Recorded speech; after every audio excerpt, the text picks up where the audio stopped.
Alors, nous sommes sur le campus de la université George Washington, de George Washington University, qui se trouve à Washington, D.C. Alors, c'est un campus qui est à peu près au centre de la ville, pas très loin de la Maison Blanche d'ailleurs. Bonjour, chers amis, collègues, étudiants, bonjour à tout le monde. Donc, je suis professeur de psychologie dans une université française, mais actuellement, je me trouve ici dans mon bureau à l'université George Washington, qui se trouve à Washington, D.C., la capitale des États-Unis.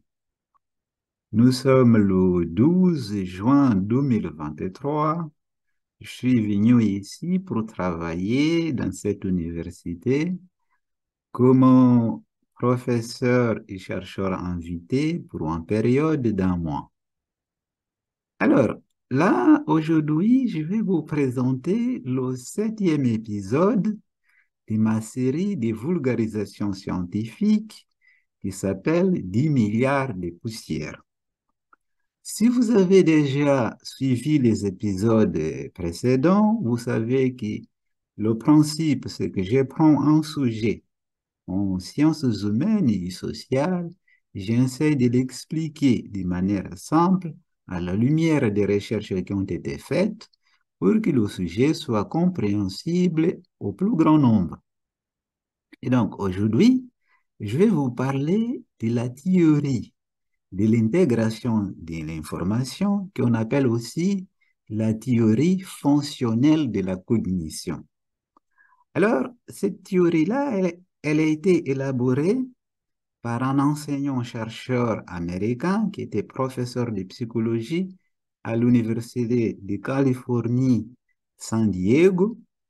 Et c'est une théorie qu'il a élaborée dans les années 60 et qui, l'objectif de cette théorie, c'est de comprendre et expliquer la manière dont les individus processent les informations, les perceptions et les expériences de leur vie quotidienne pour former du jugement ou prendre des décisions. Alors, je vous parle de cette théorie parce que aujourd'hui encore, cet après-midi, je vais essayer de faire une présentation d'un travail de recherche que j'ai fait à partir de cette théorie aux étudiants ici à l'université George Washington à Washington, D.C. Donc, alors, on va faire la chose suivante. J'ai écrit un texte, pas un diaporama cette fois ici, dans lequel j'ai résumé cette théorie-là et je donne des exemples de la vie quotidienne et je l'ai fait parce que comme je fais habituellement, vous pouvez sur le descriptif, dans le descriptif de cette vidéo, trouver le lien pour télécharger le texte. D'habitude, c'est un diaporama, mais cette fois-ci, c'est un PDF, un texte. Vous pouvez lire calmement, avoir plus d'informations avec les exemples sur la théorie. Donc, je vais partager mon écran.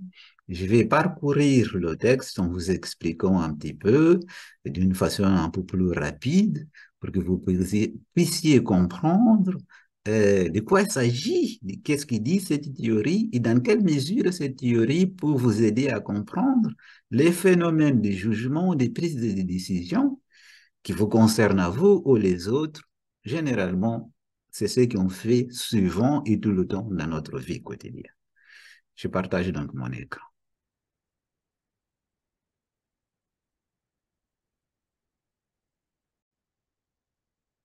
Alors voilà le texte que je vous ai préparé sur la théorie de l'intégration de l'information.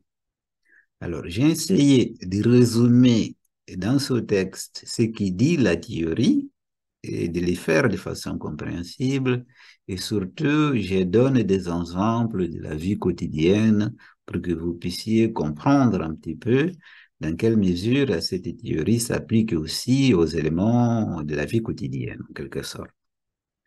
Donc, La théorie de l'intégration de l'information, aussi appelée théorie fonctionnelle de la cognition, a été élaborée par Norman Anderson dans les années 60 et il s'agit donc d'un monsieur qui était un professeur de psychologie cognitive à l'Université de Californie, San Diego. Il est décédé il y a 2 ou 3 ans, je crois. Alors, je vais commencer ici pour reprendre quelques exemples. Ici, je vais essayer de les faire brièvement. Après, vous pouvez lire le texte pour avoir plus d'éléments. Alors, moi, j'habite à Amiens, qui est une ville située au nord-ouest de la France. C'est là-bas où je suis professeur de psychologie dans l'université locale. À Amiens, il y a un parc qui s'appelle le parc de la Haute-Oie.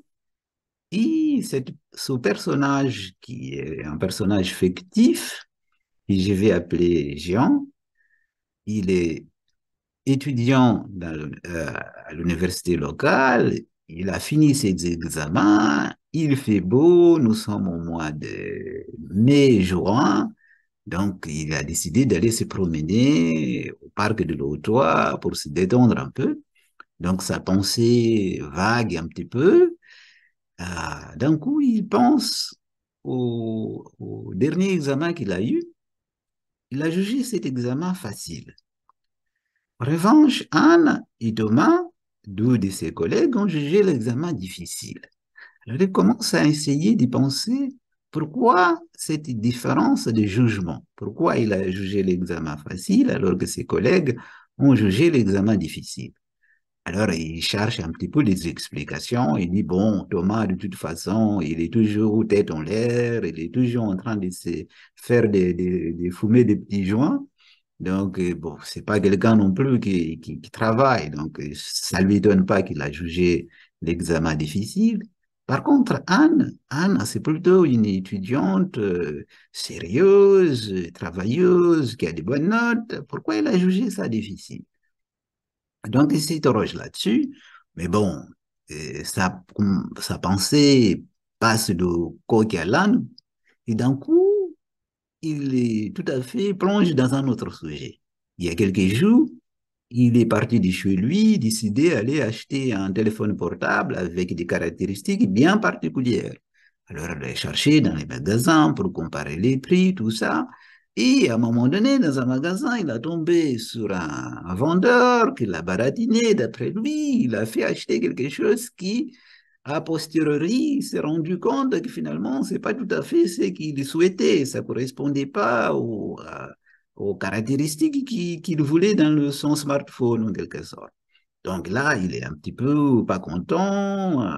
Putain, je me suis fait avoir. Comment j'ai pu manquer de jugement à ce point-là? Ce foutu vendeur, il m'a bien eu. Genre de mec à vendre des glaces aux Esquimaux, celui-là.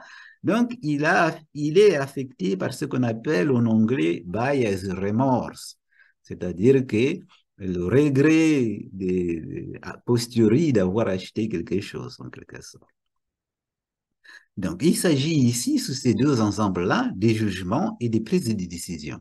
Des jugements sur la qualité d'un produit, des jugements sur la facilité ou non d'un examen et de la prise de décision d'acheter ou ne pas acheter un produit. Et je vais continuer. Donc, Jean, toujours dans son parc, tandis qu'il vague dans sa pensée, d'un coup, il entend un enfant qui crie, qui commence à pleurer. Quand il jette un coup d'œil, l'enfant, en fait, a tombé, il faisait le vélo, donc il a tombé. Et donc, Jean se précipite vers l'enfant. Il essaye de regarder un petit peu de voir un petit peu, regarder, ausculter son cœur. Et il voit que, bon, il n'y a pas de blessure sur le corps de l'enfant. L'enfant a 5 6 ans à peu près, et surtout, selon son appréciation, il est tombé sur une pelouse qui est assez dense, donc la pelouse a permis d'amortir la chute, donc probablement il n'y a pas de blessure grave. Sûrement, selon son appréciation, l'enfant pleure parce qu'il a eu une sorte de peur, de peur de fait d'avoir tombé. Et donc, il a décidé que, bon, il n'y a pas rien de grave, Par contre, elle a décidé de rassurer l'enfant en lui disant des mots doux. Et ce qui confirmait qu'effectivement, il n'y avait rien de grave, c'est que sa mère, la mère de l'enfant, venait très calmement, qui était au loin, marchait calmement, ne se précipitait pas. Ça veut dire que la mère avait aussi jugé que la chute n'était pas finalement très grave.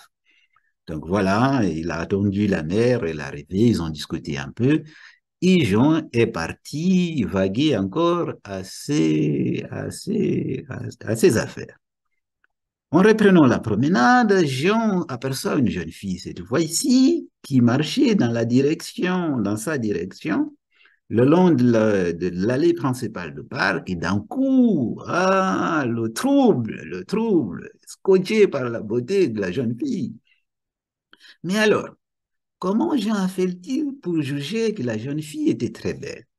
Quels sont les éléments, les stimulus, les informations qui ont contribué à l'élaboration de ce jugement-là? Comment ces éléments particuliers ont été perçus, évalués individuellement et ensuite combinés, intégrés pour que Jean puisse former son jugement final sur le degré de la beauté de la jeune fille? Pareil, on peut se poser la question, comment est-ce que Jean a jugé l'examen facile ou difficile? Quels sont les éléments qui ont permis de faire ce jugement-là?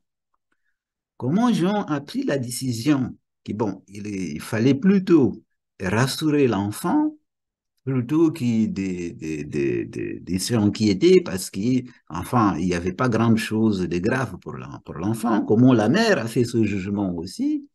Et a pris la décision de ne pas se précipiter, comme un Jean qui était parti pour acheter un téléphone portable avec un smartphone avec des caractéristiques particulières, a finalement, sur la persuasion de vendeur, pris la décision d'acheter l'appareil qui finalement, ce n'est pas tout à fait celui qu'il voulait au départ.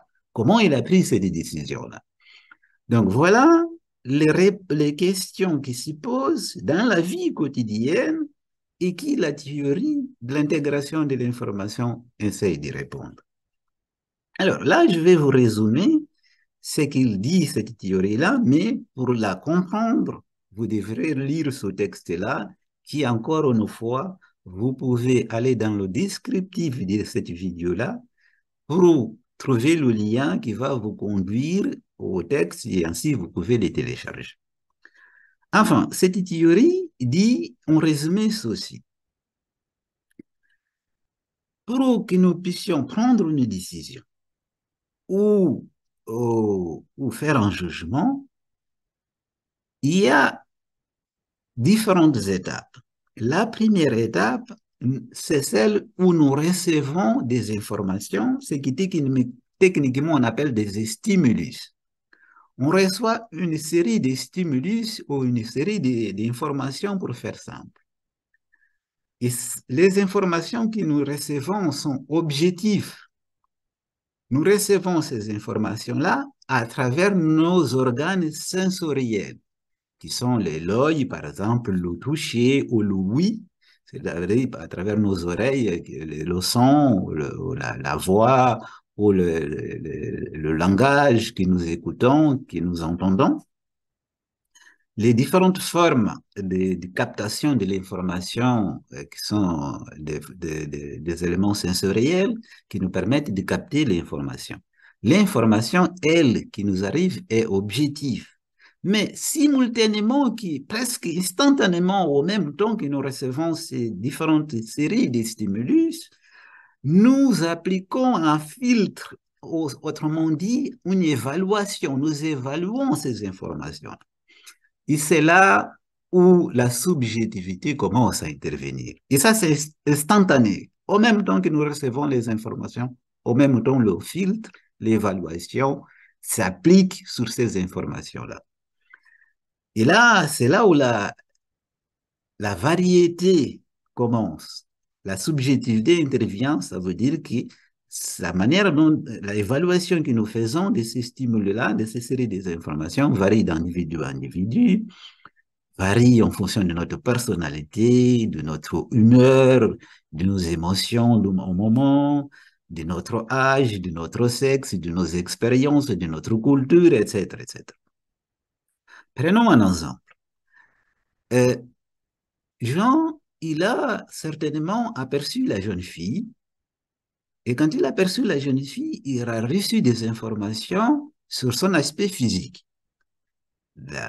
Son forme de visage, et la taille, par exemple, le volume du corps, et probablement aussi c'est la couleur des yeux, la couleur des cheveux, et probablement le volume des seins, les jambes, etc., etc. Il a reçu une série d'informations. Et ça, c'est des stimuli objectifs. Mais en même temps, il a accordé une certaine valeur, il a fait une évaluation de ces informations-là. Est-ce que le visage, dans quelle mesure le visage était symétrique? Dans quelle mesure la taille était idéale, assez grande, peu grande, etc., etc. Dans quelle mesure était la couleur des peau, par exemple, était assez foncée, assez claire, moyennement claire, la couleur des yeux, etc. Ces informations-là, il a accordé une certaine valeur. Et ensuite, il a intégré ces différentes informations d'une certaine manière en accordant davantage d'importance à certaines informations qu'il y a d'autres pour ensuite faire le jugement que cette personne-là était très belle, par exemple. Donc, il y a les stimuli qu'on reçoit, on accorde, on fait une évaluation des stimuli-là, une évaluation en termes de vaillance, des positifs, des négatifs, des degrés de beauté, des degrés de grandeur, des degrés, etc., etc. On combine ces différentes informations d'une certaine manière, parce que les individus combinent en accordant de l'importance moindre ou grande à certaines informations par rapport à d'autres. Et la manière dont nous combinons ces informations-là donc dépend de notre personnalité, de nos attentes, de notre expérience, de notre culture, etc. Et ensuite, on extériorise un jugement ou une décision. Voilà en gros ce qui dit la théorie.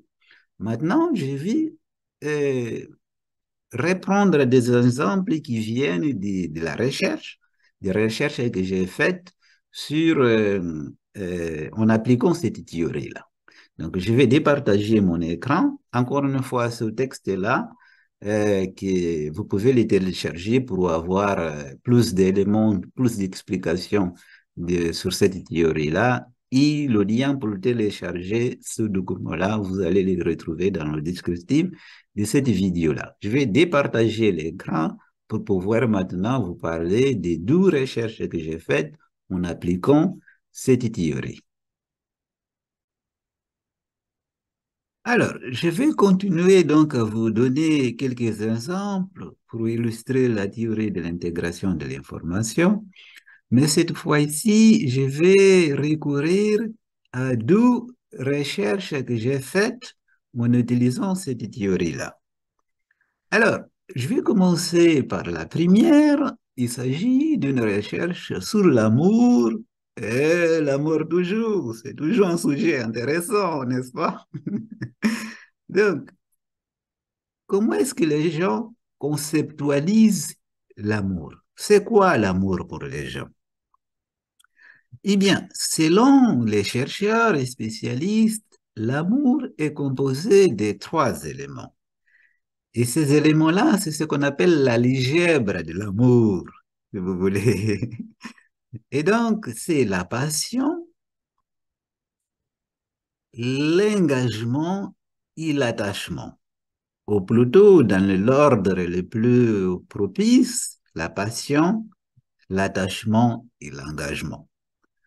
Donc, l'amour, dans l'algèbre de l'amour, c'est une équation, en fait. L'amour est égal à passion plus ou multiplié par l'attachement plus ou multiplié par l'engagement.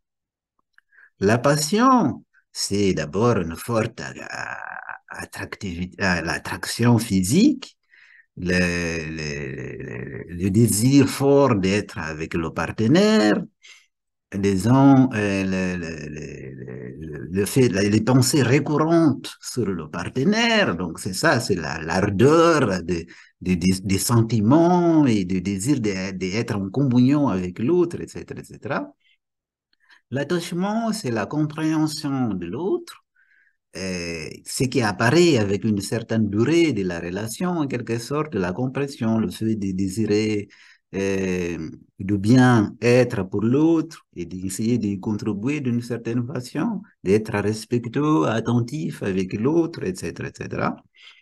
Et enfin, l'engagement qui s'est traduit par le fait de vivre ensemble, se marier, avoir des enfants. Donc, l'engagement, c'est le côté social de l'amour, l'aspect social de l'amour, en quelque sorte, de la relation, qui se traduit donc vivre ensemble, de se marier, avoir des enfants, etc. Donc, d'une manière générale, l'amour est composé de ces différents éléments-là. Et l'apparition et le poids que ces différents éléments jouent dans la relation amoureuse évolue en fonction du temps. D'abord, on sait que c'est la passion qui est très forte, puis avec le temps, la passion commence à diminuer, et à ce moment-là, l'attachement le relais en quelque sorte, et avec l'attachement et avec le temps, on décide de s'engager de plus en plus dans la relation, se marier, vivre ensemble, avoir des enfants. Mais comme vous pouvez imaginer, en fonction des individus, des âges, des cultures, des croyances religieuses, les gens n'ont pas la même conception de l'amour. Autrement dit, où la manière dont ils intègrent ces différents éléments-là pour former le jugement de ce que c'est que l'amour, si c'est un amour très fort ou moins fort ou très important, ou c'est ce qu'on appelle le vrai amour ou pas vrai amour, etc., varie d'individu à individu. Donc, la recherche a consisté à créer des scénarios qui décrivent des relations amoureuses et pour dire aux individus, à chaque scénario, de dire dans quelle mesure vous trouvez que ces personnes-là sont amoureuses. Sur une échelle de 0 à 6, dans quelle mesure vous jugez que ces personnes-là sont amoureuses. De pas amoureuses de tout à très amoureuses, par exemple. Donc, dans une échelle qui va de 0 à 10, par exemple. Et donc là, on réécrit des scénarios et ces scénarios, on met en scène les différents éléments qui sont la passion, l'attachement et l'engagement, par exemple. Alors, on constate que, par exemple, la passion, hein, dans certaines cultures, ils vont davantage mettre l'accent ou accorder plus de poids à la passion qu'aux autres éléments, c'est notamment les cultures occidentales qui accordent davantage de poids à la passion que l'attachement ou l'engagement dans leur conception de l'amour, alors que d'autres cultures, comme par exemple les cultures asiatiques et africaines, vont accorder davantage de poids à l'engagement, par exemple, et à l'attachement. Donc, j'ai fait cette recherche, par exemple, au Mozambique, au Brésil et en France. Par exemple, les Français accordent davantage de poids à la passion qu'à l'attachement à l'engagement, alors que les Brésiliens et les Mozambicains, mais surtout les Mozambicains, accordent davantage de poids à l'engagement et à l'attachement, ensuite à l'attachement. En fonction des âges aussi, les plus jeunes, par exemple, et ça dans les trois pays, accordent davantage de poids à la passion, alors que les plus âgés, plus on avance dans l'âge, on accorde davantage de poids à l'engagement et à l'attachement dans la définition de ce qu'on considère comme étant de l'amour ou le vrai amour en quelque sorte. En fonction des religions aussi, des croyances religieuses, les gens qui sont très pratiquants accordent davantage de poids à l'engagement, au mariage par exemple, que ceux qui ne sont pas très pratiquants, croyants, etc. Donc, comme vous voyez, on a utilisé cette théorie. Il y a une théorie qui dit qu'on reçoit différents stimulus, on reçoit des informations sur le degré des passions, sur le degré d'attachement, sur le degré d'engagement. Et ensuite, on combine ces informations-là pour accorder dans la combinaison de ce qu'on appelle l'intégration de l'information. Ça veut dire qu'on accorde des poids différents aux différents éléments. Et c'est à partir de là qu'on va prononcer le jugement si ces personnes-là sont très amoureuses ou pas amoureuses ou moins amoureuses de tout. Vous voyez? Et comme vous voyez, en fonction de culture des individus, de leur âge, de leur personnalité, des sexes aussi. Parce que, par exemple, les femmes accordent davantage de poids à certains éléments différemment des hommes, par exemple. Vous voyez? Et donc, c'est pour vous montrer comment nous, on prend on fait un jugement sur l'état amoureux d'une personne en fonction des différents éléments. Cette recherche-là, j'ai mis les références sur le document, donc vous pouvez aller lire l'article si vous voulez pour avoir plus de détails comment la recherche a été faite. Un deuxième exemple, c'est l'attractivité physique. Ça va un peu avec l'amour, un peu, notamment avec la passion. Donc, deuxième recherche que j'ai faite en utilisant la théorie de l'intégration de l'information. Alors, il y a quelques années déjà, il y a maintenant 10 ans déjà, j'ai été enseignant-chercheur au Mozambique. Mozambique est un pays qui se trouve au sud de l'Afrique, du côté de l'océan Indien, à côté de l'Afrique du Sud. J'étais enseignant-chercheur là-bas. Et donc, j'ai constaté d'abord que dans les publicités, à la télévision, dans les journaux, dans les magazines, on montrait beaucoup les gens qui avaient la couleur de peau claire, alors que c'est un pays de l'Afrique noire où la plupart des gens, 80, je dirais 95%, ont la couleur de peau foncée. Pourtant, dans les magazines, les magazines de mode, notamment, dans les publicités, on montrait beaucoup de gens, notamment des jeunes femmes, et qui montrent en vendant des produits qui avaient la couleur de peau assez claire. Ça allait de pair avec une tendance qui existe en Afrique noire, tout comme dans beaucoup d'autres pays, comme en Asie, en Inde, par exemple, ou même en Europe, ou en Amérique, en Amérique du Nord ou du Sud, où les gens qui ont la peau foncée ont tendance à appliquer, certaines personnes, notamment certaines femmes, à appliquer des produits, des chimiques pour éclaircir la peau, en quelque sorte. Donc, ça m'a amené à m'interroger, mais quels sont les critères que les gens utilisent pour considérer que quelqu'un est beau, par exemple? Quels sont les critères, les éléments qui font que les gens disent que cette personne est belle, pas belle, etc. Quel poids ils accordent aux différents éléments qui constituent la beauté? Eh bien, euh, et là, je vais d'abord, d'après les études qui ont été réalisées, maintenant c'est devenu presque des vérités scientifiques, il y a des critères qui sont culturels, il y a des critères qui sont universels en ce qui concerne l'attractivité physique. Un des critères qui est considéré par les chercheurs comme spécial comité universel, c'est la symétrie, notamment la symétrie du visage. La symétrie, c'est la forme du visage et notamment la manière dont les différents éléments qui composent un visage, par exemple, sont placés. Est-ce qu'ils sont placés de façon symétrique, le nez, les yeux, la partie supérieure du visage, la bouche, etc. Est-ce que tout ça, c'est placé de façon harmonieuse et symétrique? Et donc, la forme de visage et la symétrie du visage est, d'après les études, un des très, très forts indicateurs de beauté. Si on parle de la beauté d'un visage, si on parle de la beauté du corps entier, c'est la symétrie des différents éléments qui composent le corps, notamment le corps humain. Donc, je voulais voir, j'ai pris certains éléments, comme la symétrie du visage, la forme du visage, la couleur des peaux, la couleur des yeux, la couleur des cheveux, et pour voir avec toutes ces informations-là, quelles sont les informations qui sont jugées plus importantes dans la définition de ce qu'est un visage attractif ou moins attractif. Et donc là encore, j'ai fait cette recherche-là au Mozambique, en France et au Brésil. Je vous dis au passage que ce sont tous les trois mes pays parce que j'ai la nationalité de ces trois pays-là. Et donc, j'ai écrit encore des scénarios, on écrit des scénarios, mais cette fois-ci, c'est des photos, des vraies photos des jeunes filles que j'ai prises Et c'est des photos des jeunes filles-là que j'ai prises, j'ai manipulé, c'est pas moi, mais un ingénieur et spécialiste qui a manipulé les photos pour modifier certains éléments. Par exemple, sur une même photo d'une même personne, on modifiait, on faisait des tonalités, des couleurs des peaux différentes. Foncé, assez foncé, et mat un peu, et la peau très claire. On changeait la couleur, on faisait varier la couleur des yeux aussi, des foncés, moyennement clairs, très clairs, par exemple. Idem pour les couleurs de cheveux, idem pour la symétrie.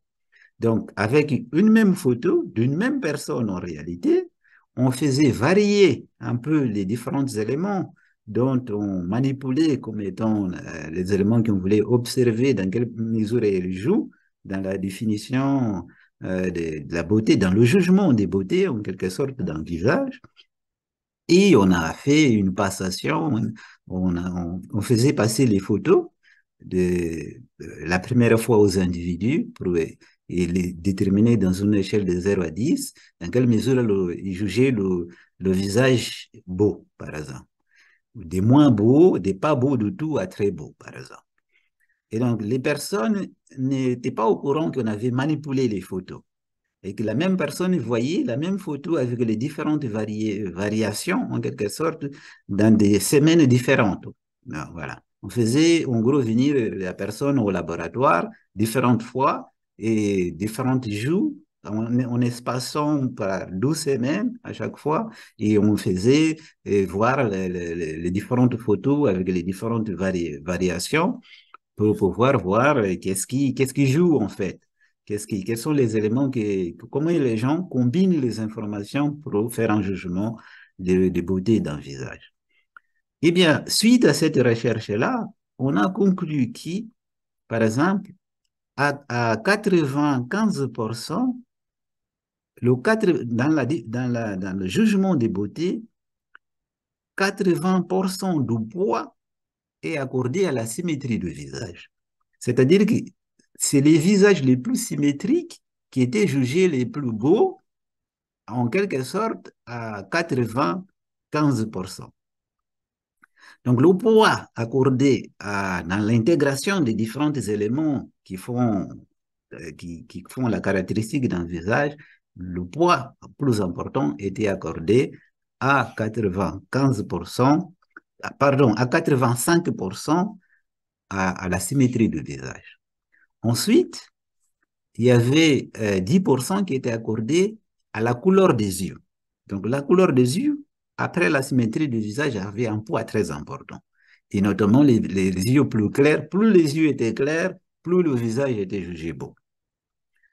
Et ensuite venait la couleur des peaux et la couleur des cheveux qui jouaient un rôle, mais très marginal, d'à peu près 5%, dans l'importance que les gens accordaient à cet élément-là pour la définition de la beauté d'un visage. Donc, la première conclusion qu'on peut tirer de ça, c'est que ça confirme le fait que il y a des critères qui sont universels, comme la symétrie du visage, qui jouent un rôle très important, un poids très important dans la définition de la beauté. Et il y a d'autres, probablement, éléments qui sont culturels, comme par exemple la couleur des yeux, la couleur de peau, la couleur des cheveux, etc. Alors, on a vu aussi des variations en fonction des pays, par exemple. Comme je vous ai dit, j'ai fait la recherche au Brésil, au Mozambique et en France. En fonction des pays, vous allez voir il y a l'importance accordée à la couleur des peaux, à la couleur des yeux, à la couleur des cheveux, à la symétrie diffère un peu, même si dans les trois pays, la structure est la même, c'est-à-dire que d'abord, c'est l'importance accordée à la symétrie, ensuite à la couleur des yeux, et ensuite à la couleur des peaux, et enfin à la couleur des cheveux. Encore une fois, vous pouvez lire en détail l'article pour pouvoir comprendre méthodologiquement comment il a été fait, mais vous avez donc l'application de la théorie de l'information, de l'intégration de l'information pour comprendre comment les gens font le jugement de l'attractivité d'un visage. Ils reçoivent des stimulus d'un visage. Ces stimulus-là, ces séries de stimulus-là, par exemple, c'est la couleur des peaux, la couleur des yeux, la symétrie, la couleur des cheveux, etc., etc. Et ensuite, ils intègrent de manière différente, c'est-à-dire qu'ils accordent deux poids différents et pour ensuite prendre la décision, faire le jugement du niveau d'attractivité d'un visage. Voilà aussi une application de cette théorie-là. Bon, écoutez, je vous laisse et je continue mon séjour ici aux États-Unis. Et après, bon, je serai de retour en France. Et après, en septembre, je vais retrouver mes étudiants à l'université dans ma ville, à Amiens, pour continuer à essayer de faire mes efforts pour faire en sorte qu'ils puissent avoir la meilleure formation possible et la meilleure expérience possible à l'université. Je vous dis à bientôt. Je souhaite de bonnes vacances, surtout à mes étudiants qui vont se reposer. On va se retrouver à la rentrée comme d'habitude. J'ai toujours des histoires à vous raconter, notamment des histoires de mes voyages. Et puis voilà. À bientôt. Ciao.